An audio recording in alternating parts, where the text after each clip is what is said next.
In 2020, when Jeremy was 15 years old, the COVID pandemic hit the country. How did COVID impact Jeremy's day-to-day routine? You know, his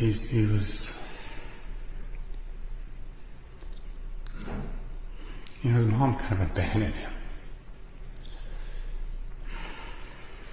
You take your time. Interpersonal relationships were so important to him.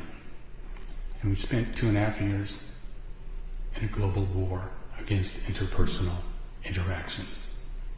It devastated him.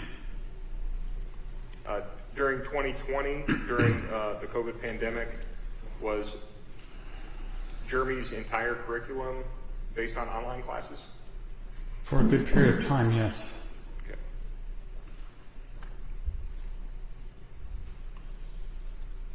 And how was Jeremy performing with his schoolwork when everything was online? Not very well. You know, I was a single parent at that time.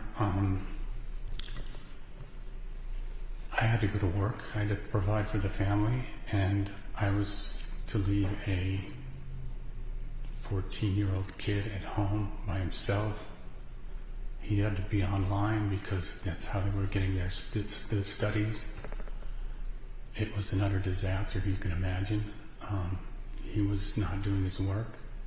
He was, no matter what I seemed to do, since he had access to the internet, you know, I couldn't keep him from playing video games, and that's pretty much what he did all day. And it set up a terrible cycle of reprimand and then laying out what I expected from him and trying to support him every way I could, and then realizing he wasn't doing what I wished, and the relationship just, it was really rough. Do you feel that the pandemic not only affected Jeremy generally, but also your relationship with your son?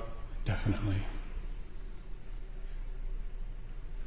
In the months leading up to November of 2021, did you notice Jeremy struggling?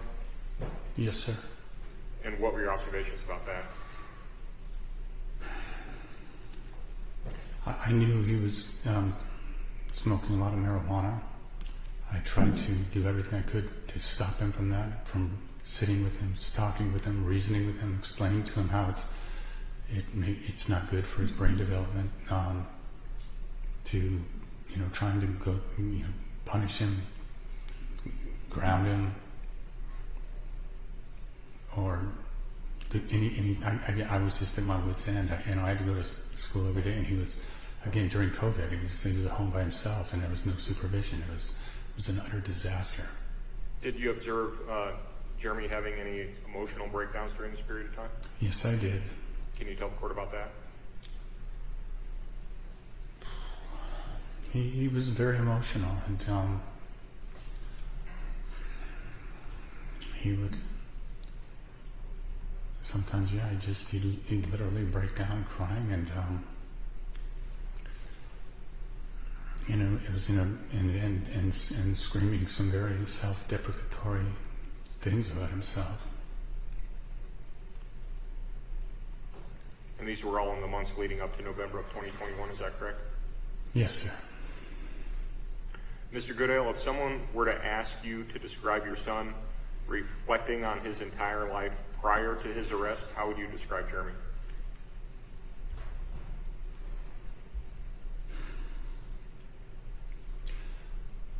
He was troubled, but he was also, highly intelligent. He did extremely well at times.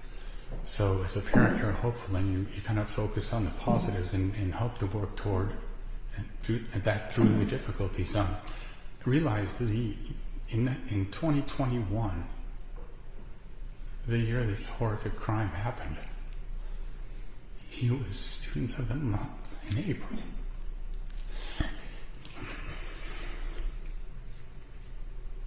At Fairfield High School, and also the tennis MVP that same year.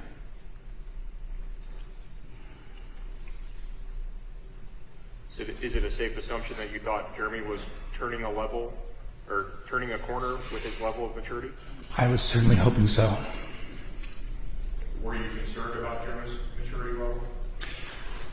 Yes, it was very clear to me that he was probably, in terms of emotional and intellectual maturity, he was probably at the bottom of the curve for his age group.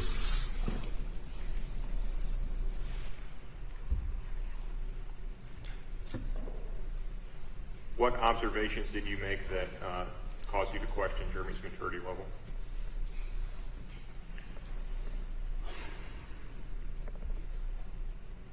Specifics, I don't know if I can come up with a specific example. It's just observing his behavior on a day-to-day basis.